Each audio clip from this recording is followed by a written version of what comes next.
দৈনিক রূপালী বাংলাদেশের প্রথম প্রতিষ্ঠাবার্ষিকী উপলক্ষে আমি পত্রিকাটার সাংবাদিক মণ্ডলী, সাংবাদিক, কর্মী, পাঠক সহ সংশ্লিষ্ট সকলকে আন্তরিক শুভেচ্ছা অভিনন্দন জানাচ্ছি।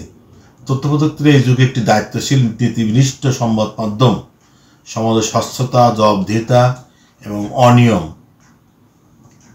বিভিন্ন ধরনের দুর্নীতি বা বিভিন্ন ধরনের অসহযোগিতা, এই কারণে আসলে পত্রিকার দরকার আছে।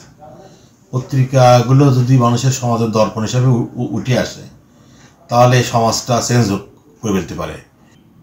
আমরা পত্রিকাটা পড়ি এবং সমাজ সম্বন্ধে জানি, বিশেষ করে ঝিনেদা প্রতিনিধি প্রতিনিধি সারা বাংলাদেশের খবর জানি, ঝিনেদার স্পেসিফিক খবরগুলো জানি, কোথায় কোন অ্যানোমালি, কোথাও অনিয়ম আছে কিনা, অনিয়মগুলো আমরা অ্যাড্রেস করতে পারি। কোনো ক্লিনিকে, কোনো হসপিটালে বা আদার্স কোনো অন্যান্য ব্যাপারগুলোতে আছে, সেগুলো আমরা যেন দেখি। আপনাকে অসংখ্য ধন্যবাদ।